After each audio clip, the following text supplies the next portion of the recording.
السلام عليكم ورحمة الله وبركاته. الحمد لله نحمده ونستعينه ونستغفره ونؤمن به ونتوكل عليه ونعوذ بالله من شرور أنفسنا ومن سيئات أعمالنا. من يهده الله فلا مضل له ومن يضلله فلا هادي له. ونشهد أن لا إله إلا الله وحده لا شريك له. ونشهد أن سيدنا ومولانا محمدا عبده ورسوله الذي أرسله الله تعالى بالحق بشيرا ونذيرا وداعيا إلى الله بإذنه وسراجا منيرا. فقد قال الله تعالى في شأن حبيبه مخبرا وآمرا: أعوذ بالله من الشيطان الرجيم. بسم الله الرحمن الرحيم. إن الله وملائكته يصلون على النبي يا أيها الذين آمنوا صلوا عليه وسلموا تسليما. اللهم صل على سيدنا مولانا محمد وعلى آل سيدنا مولانا محمد। প্রাণ খুলে মহব্বতের সাথে হৃদয় মনকে উজাড় করে দিয়ে আমরা সবাই পড়ি: আল্লাহুম্মা সাল্লি আলা সাইয়্যিদিনা মাওলানা মুহাম্মদ ওয়া আলা আলি সাইয়্যিদিনা مولانا محمد بلغ العلا بكماله كشف الدجى بجماله حسنت جميع خصاله صلوا عليه وآله। मुझे कुछ मिले या न मिले मोहम्मद मिले, यानी वो शहीद जिससे अल्लाह मिले।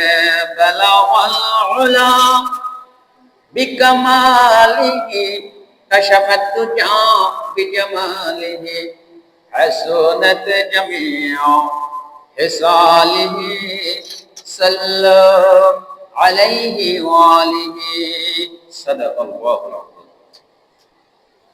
অদকার আয়োজিত ঐতিহ্যবাহী লোহাগাড়া বাইতুস সালাম জামে মসজিদ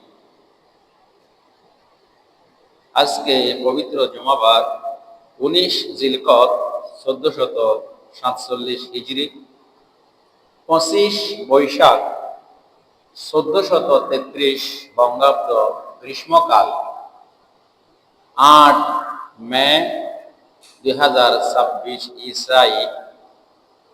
আল্লাহ সুবহানাহু ওয়া তাআলা দয়া করে, মায়া করে, মুহাব্বত করে অসংখ্য আল্লাহর বান্দা থেকে যাচাই করে, বাছাই করে আজকে মুসলমানদের একটি অত্যন্ত গুরুত্বপূর্ণ দিন, পবিত্র জুমার দিনে মসজিদের মধ্যে উপস্থিত হওয়ার তৌফিক দান করেছেন। সেজন্য সকলে বলি আলহামদুলিল্লাহ, আলহামদুলিল্লাহ হামদান কাসীরা তাইয়্যিবান মুবারাকান ফি, ইয়া রাব্বি লাকাল হামদ কামা ইয়ানবাগি লিজালালি ওয়াজহিকা ওয়া আযীমি সুলতানিক। আমরা প্রশংসা করলাম কার? আমরা প্রশংসা করেছি যাবতীয় হুকুম দাতা, বিধান দাতা, রিজিক দাতা, হায়াত দাতা, মওত দাতা, সার্বভৌম ক্ষমতার একমাত্র মালিক, যিনি পৃথিবীর একমাত্র নিয়ন্ত্রণকারী, যিনি পৃথিবীর সর্বশক্তিমান, সেই মহান রাব্বুল আলামিনের শুকরিয়া জ্ঞাপন করেছি। সুবহানাল্লাহ। পাশাপাশি মানবতার মুক্তির দূত, সর্বকালের সর্বশ্রেষ্ঠ মহামানব, নূরুন আলা নূর, সাইয়্যিদুল মুরসালিন, রাহমাতুল লিল আলামিন, শাহীন শাহে বাদশা, দয়াল নবী, মায়ার নবী, যিনি হচ্ছেন আমাদের জন্য বিশ্ব নবী।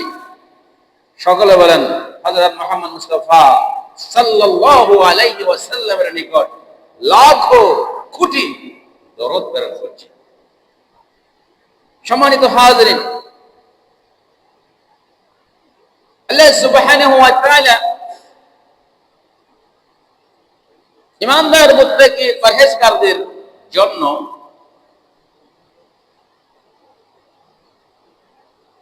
চারটি মৌলিক ইবাদতকে ফরজ করে দিয়েছেন। এর মধ্যে অন্যতম একটি ইবাদত হচ্ছে হজ, হজ করা, সামর্থ্যবান ব্যক্তির হজ করা। সেজন্য যেহেতু হজের মৌসুম চলতেছে, এজন্য আজকে আমি জুমার বিষয় নির্ধারণ করেছি হজ ও মদিনাতুল মুনাওয়ারা জিয়ারত সম্পর্কে। এজন্য আল্লাহর কাছে আমি সর্বোচ্চ তাওফীক কামনা করছি। ইসলামী শরিয়াতে স্তম্ভ কুটি হচ্ছে পাঁচটি। এই যে মসজিদটা যে দাঁড়িয়ে আছে কয়েকটা খুঁটির উপরে, এজন্য ইসলামও দাঁড়িয়ে আছে পাঁচটা স্তম্ভ, পাঁচটি খুঁটির উপরে। এই পাঁচটি স্তম্ভের একটি অন্যতম স্তম্ভ হচ্ছে হজ। সামর্থ্যবান ব্যক্তির উপর হজ করা ফরজ। এই হজ হচ্ছে ইবাদতে মালি, ইবাদতে বাদানি। হজ শারীরিক ইবাদত, হজ হচ্ছে আর্থিক ইবাদত। বলেন না সুবহানাল্লাহ। এটি ইসলামী শরিয়াতে অত্যন্ত গুরুত্বপূর্ণ একটি ইবাদত, যে ইবাদতটা পৃথিবীর সবচেয়ে পবিত্রতম ভূমি, সবচেয়ে নিরাপদ ভূমি পবিত্র মক্কাতুল মুকাররমায় আদায় করতে হয়। এজন্য যার হৃদয়ে সামান্য পরিমাণ ঈমান রয়েছে, তার চূড়ান্ত আকাঙ্ক্ষা হচ্ছে সে জীবনে একবার না একবার পবিত্র হজ করবে ইনশাআল্লাহ তাআলা। এবং প্যারা হাবিব হযরত মুহাম্মদ মুস্তাফা সাল্লাল্লাহু আলাইহি ওয়াসাল্লাম যেখানে শায়িত হয়েছেন, সেই পবিত্র ভূমি মদিনাতুল মুনাওয়ারায় গিয়ে আল্লাহ রাসূল সাল্লাল্লাহু আলাইহি ওয়াসাল্লামকে সালাম করবেন, জিয়ারত করবেন। আসসালাতু ওয়াসসালামু আলাইকা ইয়া রাসূলুল্লাহ, আসসালাতু ওয়াসসালামু আলাইকা ইয়া হাবিবাল্লাহ, আসসালাতু ওয়াসসালামু আলাইকা ইয়া নবী আল্লাহ বলে আল্লাহর রাসূল সাল্লাল্লাহু আলাইহি ওয়াসাল্লামের রওজা পাকে গিয়ে জিয়ারত করবে, সাক্ষাৎ করবে। বলেন না সুবহানাল্লাহ। এটা হচ্ছে প্রতিটি মুমিনের সর্বোচ্চ আকাঙ্ক্ষা, ঈমানদারদের আকাঙ্ক্ষা। সামান্য পরিমাণ ঈমান থাকলেও প্রত্যেক মুমিনের আকাঙ্ক্ষা থাকা দরকার, ঈমান থাকা দরকার। জীবনে একবার না একবার সে কি করবে? হজ ব্রত পালন করবে। বলেন না সুবহানাল্লাহ। এজন্য যারা সামর্থ্যবান ব্যক্তি, যাদের ইনকাম হালাল, নিট এন্ড ক্লিন, পরিষ্কার পরিচ্ছন্ন ইনকামের উপরে, ইনকাম যারা করবে তাদের উপরে হজ ফরজ। আপনি চুরি করে, ডাকাতি করে, প্রতারণা করে, ধোঁকাবাজি করে, মিথ্যা বলে, ব্যবসার মধ্যে গোজামিল করে, মানুষের সাথে আপনি ধোঁকাবাজি করে যে টাকা পয়সা ইনকাম করবেন, সেই টাকা পয়সা আপনার জন্য হালাল নয়। এই হালাল না হওয়ার কারণে আপনি যদি 1 কোটি বার হজ করেন আল্লাহর দরবারে আল্লাহ সুবহানাহু ওয়া তাআলা আপনার হজ কবুল করবে না। বলেন না নাউযুবিল্লাহ। হজের জন্য পূর্ব শর্ত হচ্ছে আপনার ইনকাম 100% হালাল হতে হবে। এখন আমরা চিন্তা করলে, আমরা একটু অন্তর্দৃষ্টি দিয়ে দেখলে, সব বন্ধ করলে আপনি হাজারে না লাখেও একজন আপনি হালাল উপার্জনকারী পাওয়াটা খুব দুষ্কর, খুব কষ্টের। এজন্য আমাদেরকে সর্বোচ্চ চেষ্টা করতে হবে হালাল উপার্জন করার জন্য। কেননা এই সম্পদ কাল হাসরের ময়দানে আপনার জন্য আযাব হবে, আযাব হবে। আবার এই সম্পদ কাল হাসরের ময়দানে আপনার জন্য আযাবের উসিলা হবে। দুটোটাই বলেন না সুবহানাল্লাহ।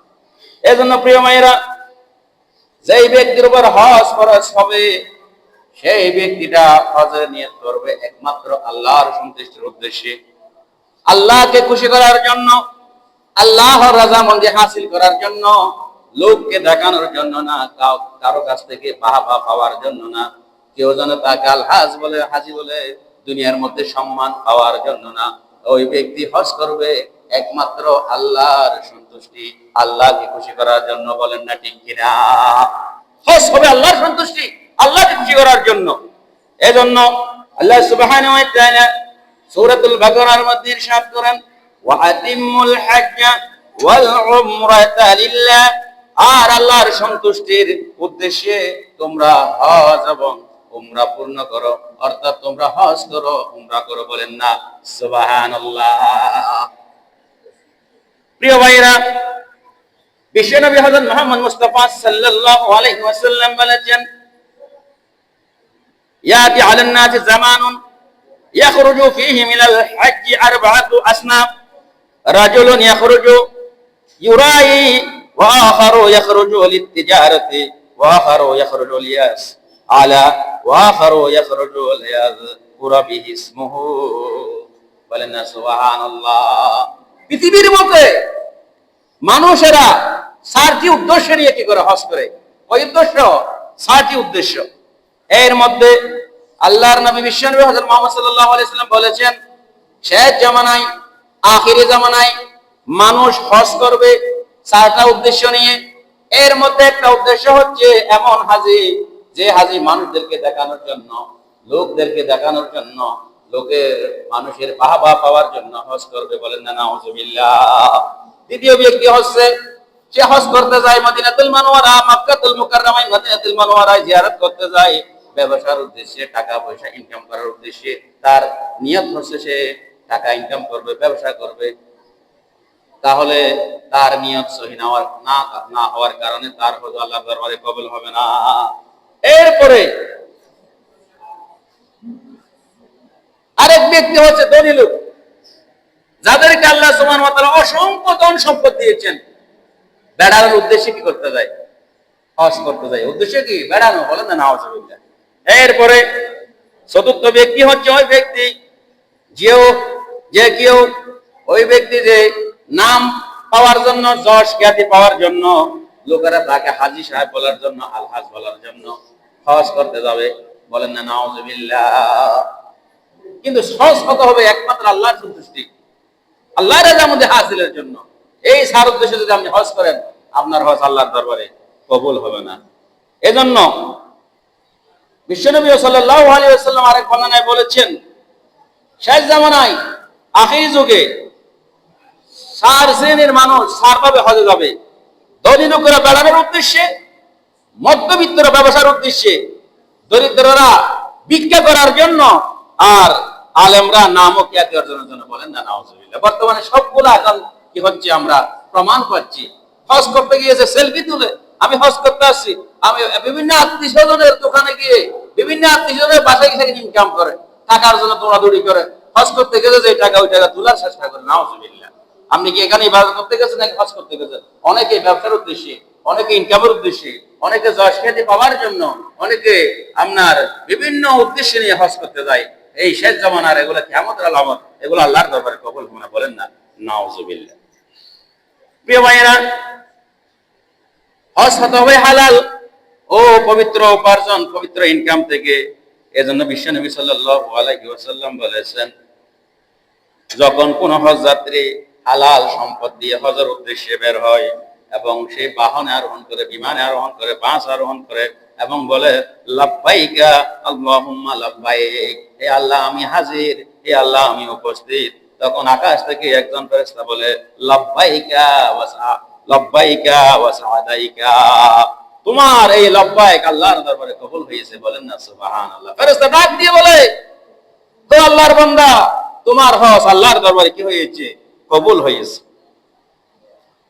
তোমার উপরে কোনো গুনাহ বোঝা নাই।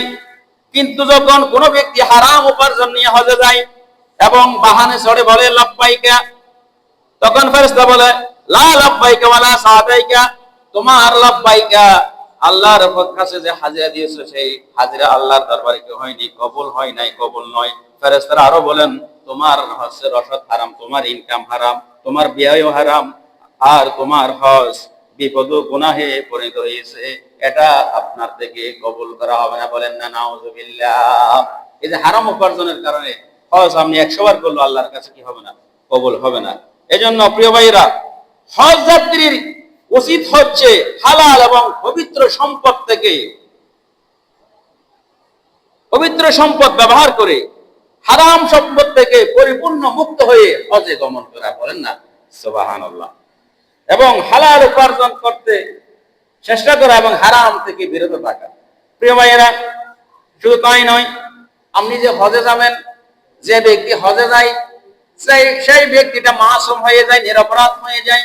এই জন্য হজে যাওয়ার আগে আপনার কাছে যারা হক পাবে, অধিকার পাবে, আপনার কাছ থেকে অনেকে টাকা পয়সা পাবে, আপনার বোন আপনার থেকে জায়গা জমি পাবে, আপনার মায়ের হক, বাপের হক, আপনার বোনের হক, আপনার ভাইদের হক, আপনার পাড়া প্রতিবেশীর হক, বিভিন্ন জনের হক আপনার কাছে যদি থেকে থাকে, ওই সমস্ত হক গুলা আগে আপনাকে আদায় করে দিতে হবে, বলেন না সুবহানাল্লাহ। হজ করার আগে পরিপূর্ণভাবে আপনার থেকে যারা যা কিছু পায়, যে সমস্ত অধিকার আপনার কাছে রয়েছে, সমস্ত অধিকার আপনাকে পূরণ করেই আপনাকে হজে গমন করতে হবে, বলেন না সুবহানাল্লাহ। এরপরে প্রিয় ভাইরা, তওবা করতে হবে। হজ করতে যাওয়ার আগে আল্লাহর কাছে কান্নাকাটি করে, সমস্ত গুনাহ মাফ চেয়ে তওবা করে, ইস্তেগফার করে হজে গমন করতে হবে। এবং লোকজন থেকে যাদের সাথে আপনি খারাপ আচরণ করেছেন, যাদেরকে আপনি কষ্ট দিয়েছেন, যাদেরকে আপনি বিভিন্ন ভাবে বিভিন্ন পন্থা অবলম্বন করে মনে কষ্ট দিয়েছেন, তাদের সাথে সাক্ষাৎ করে তাদের থেকে মাফ চেয়ে নিতে হবে এবং আল্লাহর দরবারে রোনাজারি করে, কান্নাকাটি করে আপনাকে তওবা করতে হবে। তারপরে আপনি কি করবেন? হজ করতে যাবেন। আল্লাহ সুবহানাহু ওয়া তাআলা পবিত্র কোরআনের মধ্যে ইরশাদ করেন, আল হজ্জু আশহুরুম মা'লুমাত ফামান ফারাদা ফীহিন্নাল হজ্জ ফালা রাফাসা ওয়ালা ফুসুকা ওয়ালা জিদালা ফিল হজ্জি ওয়া মা তাফআলু মিন খায়রিন ইয়ালামুল্লাহ। হজের জন্য কয়েকটি নির্ধারিত মাস রয়েছে। যে কেউ এই মাসে হজ ইচ্ছা করে, তার জন্য হজের সময় যৌনাচার,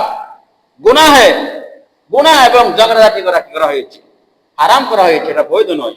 আর তোমরা যা কিছু ভালো করো, নিশ্চয়ই আল্লাহ সুবহানাহু ওয়া তাআলা তোমাদের ভালো কাজ সম্পর্কে রয়েছেন, অবহিত রয়েছেন, তোমাদের ভালো কাজ সম্পর্কে তিনি কি করেন জানেন, বলেন না সুবহানাল্লাহ।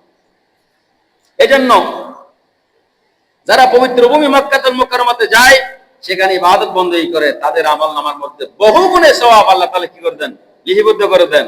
এবং কেউ যদি সেখানে গুনাহ করে, সেখানে পাপ করে, তাহলে তার শাস্তি অনেক। সওয়াব যেহেতু বেশি, গুনাহও বেশি, সওয়াবও বেশি আবার গুনাহও বেশি। এজন্য এখানে কোনো পাপ অন্যায় করা যাবে না, পাপাচারে লিপ্ত হওয়া যাবে না। এজন্য আমাদেরকে পরিপূর্ণভাবে যারা হজ করতে যাবে, তাদেরকে খাঁটি তওবা করতে হবে, সহিভাবে তওবা করতে হবে। এবং কারো কাছে যদি কোনো অন্যায় করে থাকেন, কারো প্রতি যদি আপনি খারাপ আচরণ করে থাকেন, তাদের থেকে মাপ চেয়ে নিয়ে সম্পূর্ণ পুত পবিত্র হয়ে আপনার 2 রাকাত নামাজ আদায় করার মধ্য দিয়ে আপনাকে কি করতে হবে? হজে গমন করতে হবে, বলেন না সুবহানাল্লাহ। বিশ্বনবী হযরত মুহাম্মদ মুস্তাফা সাল্লাল্লাহু আলাইহি ওয়াসাল্লাম বলেন, ইউস্তাহাব্বু লিল মুসাফির আন ইউআদ্দিয়া আসহাবাহু বিল সালামি ওয়াদ দুআই ফাইন্না দুআ আল ইখওয়ানি মাহু আরজা লিল কবুল। তোমাদের মধ্যে থেকে যদি কেউ সফরে যায় তথা হজে যায় তখন যেন সে ভাইদেরকে সালাম দিয়ে যায়, তাদের দোয়াও নিজের দোয়া একত্র হলে কল্যাণ আরো বৃদ্ধি পাই। বলেন না সুবহানাল্লাহ। মানুষদের থেকে দোয়া নিয়ে, মানুষদের সাথে সাক্ষাৎ করে, আত্মীয় স্বজনের সাথে সাক্ষাৎ করে হজে গমন করার জন্য বিশ্বনবী বলেছেন। কেননা ওই দোয়া এবং আমরা সমস্ত দোয়া মিলে কল্যাণ বহুগুণে কি হয়, বৃদ্ধি হয়ে যায়। বলেন না সুবহানাল্লাহ। এরপরে প্রিয় ভাইরা, যাদের উপর হজ ফরজ হয়েছে, যারা হজ করতে যাবেন, এই বছর না হোক আগামী বছর যাবেন, না হলে এর পরের বছর যাবেন, না হলে এর পরের বছর যাবেন, যে কোনো এক সময় আল্লাহ সুবহানাহু ওয়া তাআলা আপনাকে সম্পদের মালিক করলে, আপনাকে টাকার মালিক করলে আপনার উপর হজ ফরজ হবে। এজন্য প্রত্যেক ইমানদার মুত্তাকি মুসলমানদের অবশ্যই হজের নিয়ত থাকা অত্যন্ত গুরুত্বপূর্ণ। তাহলে হজে যাওয়ার আগে আপনাকে অবশ্যই হজের মাসাইল যেগুলো রয়েছে সেগুলো আপনাকে পরিপূর্ণভাবে শিক্ষা গ্রহণ করতে হবে। বুখারী শরীফের মধ্যে হযরত আবু হুরায়রা রাদিয়াল্লাহু তাআলা থেকে বর্ণিত, বিশ্বনবী মুহাম্মদ সাল্লাল্লাহু আলাইহি ওয়াসাল্লাম বলেছেন, আল হজ্জুল মাবরুরু লাইসা লাহু জাযা ইল্লাল জান্নাহ। যার হজ কবুল হয়ে গিয়েছে তার জন্য জান্নাত ছাড়া আর কোনো স্থান নাই। যদি কারো হজ কবুল হয়ে যায় সে সরাসরি কোথায় চলে যাবে? জান্নাতে চলে যাবে। বলেন না সুবহানাল্লাহ। এজন্য হজ যে মাবরুর হচ্ছে আল্লাহর দরবারে কবুলকৃত হজ। যে হজ কবুল হয়ে যায়, যে হজটা আপনি পরিপূর্ণভাবে সঠিক নিয়ম কানুন মেনে মাসালা মাসাইল শিখে পরিপূর্ণ তরিকা অনুসরণ করে আদায় করেছেন, ওই হজ যদি আল্লাহ তাআলা কবুল করেন, সেই হজের নাম হচ্ছে আল হজ্জুল মাবরুর। এই হজ্জে মাবরুরের কারণে আপনি 100% আল্লাহ রাসূল বলেছেন জান্নাতে চলে যাবেন। বলেন না সুবহানাল্লাহ। অনেকে দেখা যায় হজের নিয়ম কারণ না জানার কারণে, হজের মাসালা মাসাইল না জানার কারণে ভুল করে বসে থাকে। ভুল করার কারণে তখন তাকে কি করতে হয়? দিয়ে দিতে হয়, কাফারা দিতে হয়। বলেন না নাউজুবিল্লাহ। এরপরে প্রিয় ভাইরা, হজে যাওয়ার আগে বেশি বেশি সাদকা করা, দান করা এবং নিজের এলাকায়ও দান সৎকার করা, ওখানে গিয়েও বেশি বেশি কি করা? দান সৎকার করা। কেননা সদকার কারণে মানুষের বিপদ আপদ আল্লাহ তাআলা কি করে দেন? দূর করে দেন। আপনি যেহেতু প্রায় দীর্ঘ 2.5 মাস 3 মাস সফরে থাকবেন, ওই সফরে যেন আপনি নিরাপদে থাকতে পারেন, নিরাপদে গিয়ে আবার নিরাপদে চলে আসতে পারেন, সেজন্য দান সদকা করা হজের অত্যন্ত উত্তম কাজ, অত্যন্ত পুণ্যের কাজ। বিশ্বনবী হযরত মুহাম্মদ মুস্তাফা সাল্লাল্লাহু আলাইহি ওয়াসাল্লাম বলেছেন, ইন্না সাদাকাতা তুতফিউ ওয়াদাবার রাব্বি ওয়া তাদাফাউ মিদাতাসু।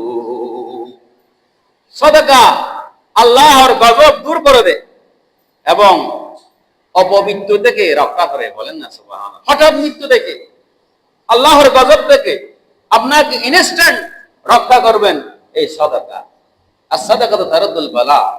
সাদাকা মানুষের বিপদ আপদ মুসিবত দূর করে দেয়। বলেন না সুবহানাল্লাহ। এজন্য 2.5 মাস 3 মাসের জন্য আপনি যে হজ করতে যাবেন, সেজন্য দেশেও বেশি দান সদকা করবেন, ওখানে গিয়েও বেশি দান সদকা করবেন, যেন আপনি নিরাপদে হজটা করতে পারেন, আবার নিরাপদে হজ করে বাড়িতে চলে আসতে পারেন। বলেন না ইনশাআল্লাহ। এরপরে প্রিয় ভাইরা, হজে যারা যাবেন তাদের জন্য একটা আমির নিযুক্ত করা দরকার। একজন আমির থাকবে, একজন মুআল্লিম থাকবে, সে হজের দিক নির্দেশনা, হজের নিয়ম কানুন আপনাকে শিখাবে। এই জন্য বিশ্বনবী বলেছেন, 3 ব্যক্তি যদি কোনো সফরে যায়, সেখানে একজন ব্যক্তি কি করতে হয়?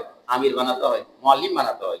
বিশ্বনবী বলেছেন, ইযা কানা সালাতাতুন ফি সাফরিন ফালইউআম্মিরু আহাদাহুম। তোমাদের মধ্যে থেকে যদি 3 জন কোনো সফরে যায়, কোনো ভ্রমণ করার জন্য যায়, বেড়াতে যায়, তাহলে যে কোনো একজনকে তোমরা আমির বানিয়ে নেবে। বলেন না সুবহানাল্লাহ। যেখানে যান না কেন 3 জনের মধ্যে একজনকে আমির বানাবেন, 2 জন হলে একজনকে আমির বানাবেন। সফরে গেছেন, কক্সবাজার যান, রাঙ্গামাটি যান, যেখানে যান, প্রত্যেক সফরের মধ্যে একজন কি করতে হয়? আমির বানাতে হয়। ওই আমিরের নির্দেশনায় যখন আপনি সফর করবেন, সফর আমরা যেন কি হবে না, কষ্টকর হবে না, সবকিছু ওকে যখন আমরা আনুগত্য করবেন, তার কথা অনুযায়ী যখন আপনারা সফরে যাবেন, সুন্দরভাবে সফরটা করে চলে আসতে পারেন। কি সুন্দর দিক নির্দেশনা দিয়েছেন বিশ্বনবী হযরত মুহাম্মদ মুস্তাফা সাল্লাল্লাহু আলাইহি ওয়াসাল্লাম। প্রিয় ভাইয়েরা, হজ করতে গিয়ে অনেক কষ্ট পেতে হয়, অনেক লম্বা পথ হাঁটতে হয়, দৌড়তে হয়। হজের সময় অনেক কষ্টের অনুভূত হয়। যে ব্যক্তির যত বেশি কষ্ট হবে, যে ব্যক্তি হজ করার সময় সবচেয়ে বেশি কষ্ট পাবে, তার সওয়াব বেশি হবে। বলেন না সুবহানাল্লাহ। যত বেশি কষ্ট, সওয়াবও তত বেশি। যত কষ্ট পাবেন আল্লাহ সুবহানাহু ওয়া তাআলা প্রতিদান কি করবেন? বাড়িয়ে দেবেন। এজন্য বিশ্বনবী বলেছেন, ইন্না লাকি মিনাল আজরি আলা কাদরি নাসিবিক। তোমার উমরার প্রতিদান হবে তোমার কষ্টের পরিমাণ অনুযায়ী। হজের মধ্যে যত বেশি কষ্ট হবে, সওয়াবও তত বেশি হবে। বলেন না সুবহানাল্লাহ।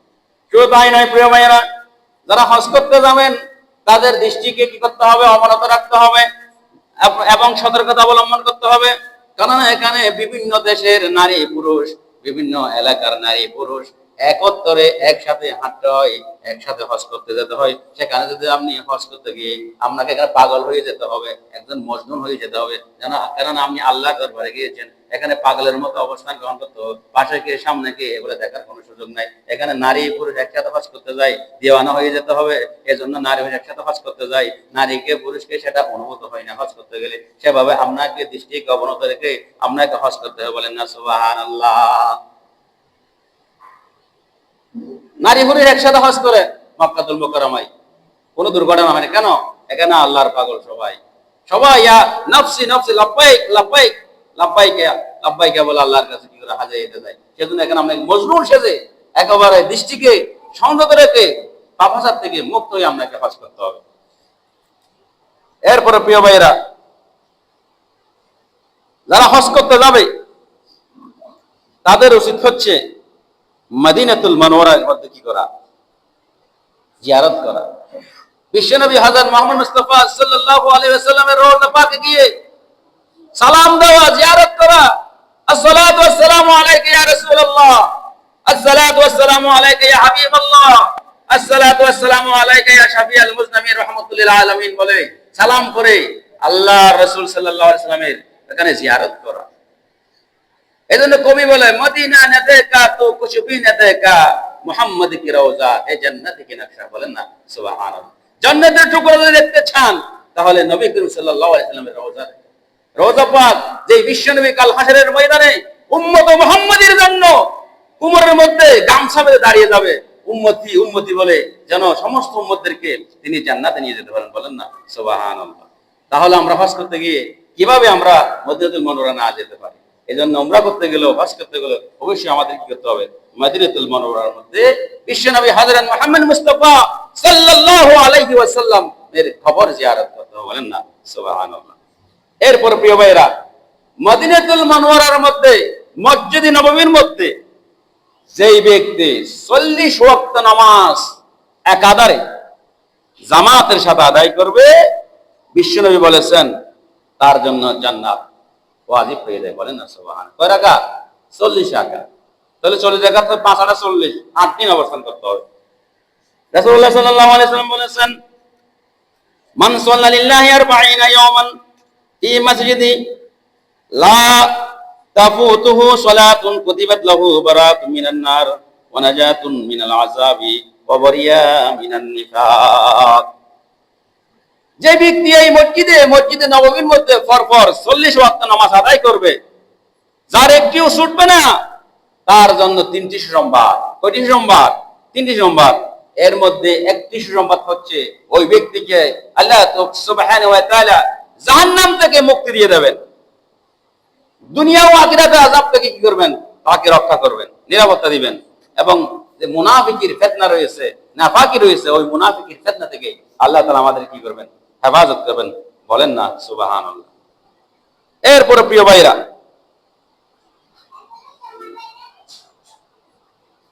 মদিনাতুল মুনাওয়ারার মধ্যে কিছু কিছু নতুন জিনিস কি করা হয়েছে, সংযোজন করা হয়েছে। ওখান থেকে আমাদের কি বিরত থাকা উচিত যখন আমরা কি করতে যাব? হজ করতে যাব, উমরা করতে যাব। মদিনা মুনাওয়ারার আয়ের পাহাড় থেকে সাওয়ার পাহাড় পর্যন্ত এলাকা হারাম এলাকা। আর যারা গেছে তারা চিনবেন, আয়ের পাহাড় থেকে সাওয়ার পাহাড়। যে কেউ এই এলাকায় নব উদ্ভাবিত ধর্মীয় কাজ বিধান চালু করবে অথবা বিধান যদি আশ্রয় দিবে, তার উপর আল্লাহ ফেরেশতা ও সমগ্র মানব জাতির লানত বর্ষিত হবে। ওই জায়গায় গিয়ে কিয়ামতের দিন তার কোনো ফরজ এবং নফল ইবাদত কি করা হবে না, গ্রহণ করা হবে না। এজন্য মদিনায় অবস্থানকালে দিন সম্পর্কে নতুন কিছু করা নিজের থেকে মন জক্কা, এবং যেই কাজগুলো ইসলামী শরীয়তে নাই, যেগুলি ইসলামী শরিয়া সাপোর্ট করে না, সেখান থেকে আমাদেরকে অবশ্যই কি করতে হবে, বেঁচে থাকতে হবে। বলেন না সুবহানাল্লাহ। প্রিয় ভাইরা, এই যে আজকে আমরা যে বিষয়ে আলোচনা করেছি, এখানে আমরা 10টা পয়েন্ট আলোচনা করেছি। কয়টা পয়েন্ট? 10টা পয়েন্ট। আমি সংক্ষেপে লাস্টে যারা এসেছেন তাদের জন্য 10টা পয়েন্ট সেটা একটু সামান্য বলেই আজকে আলোচনা শেষ করবো ইনশাআল্লাহ। প্রথমত, হজের ফরজ ইবাদত কেবলমাত্র আল্লাহর সন্তুষ্টির উদ্দেশ্যে আদায় করা উচিত। দ্বিতীয় হচ্ছে, হাজে যেন হজের জন্য হালাল ও পবিত্র উপার্জন ব্যয় করে এবং হারাম সম্পদ একেবারেই ব্যবহার না করে। 3 নম্বর হচ্ছে, হজ যাত্রার আগে সমস্ত গুনাহ থেকে তওবা করে নেওয়া এবং আগে থেকেই গুনাহ থেকে বাঁচার চেষ্টা করা এবং অভ্যাস গড়ে তোলা। 4 নম্বর হচ্ছে, হজ রওনা হওয়ার পূর্বে হজের সমস্ত মাসালা মাসাইল নির্ভরযোগ্য আলেম ওলামা থেকে কি করা, শিক্ষা গ্রহণ করা, শিখে নেওয়া। 5 নম্বর হচ্ছে, হজে যাওয়ার আগে বেশি বেশি সাদকা করা উচিত এবং হজের সফরে থাকা অবস্থায় কি করা, বেশি বেশি সাদকা করা উচিত। 6 নম্বর হচ্ছে, সফর সঙ্গীদের মধ্যে কোনো ধার্মিক অভিজ্ঞ জ্ঞানী ব্যক্তিকে আমির নিয়োগ করা। কেননা আমির নিয়োগ করার কারণে আপনি কষ্ট থেকে কি হবেন, মুক্তি পাবেন। 7 নম্বর হচ্ছে, হজ চলাকালে দৃষ্টির হেফাজত করা, দৃষ্টিকে সংযত রাখা।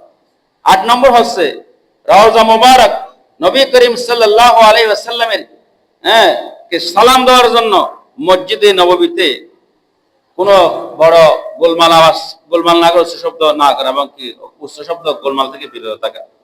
9ম হচ্ছে, যতটা সম্ভব চেষ্টা করা উচিত যেন মসজিদে নববীতে ধারাবাহিকভাবে 40 রাকাত নামাজ আদায় করা যায়।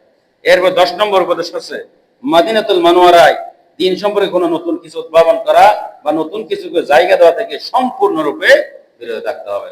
আল্লাহ সুবহানাহু ওয়া তাআলা আমাদেরকে আজকে যে আলোচনা করেছি, আমাদেরকে যেন জীবনে একবার না একবার হলো হজ্জে মাবরুর আল্লাহ তাআলা কবুল করেন। আমরা যেন জীবনে একবার না একবার হলো মদিনাতুল মুনাওয়ারায় বিশ্বনবী হযরত মুহাম্মদ সাল্লাল্লাহু আলাইহি ওয়াসাল্লামের জিয়ারত করতে পারি। আমরা সবাই সেই তৌফিক কামনা করছি। সকলে বলেন আমিন।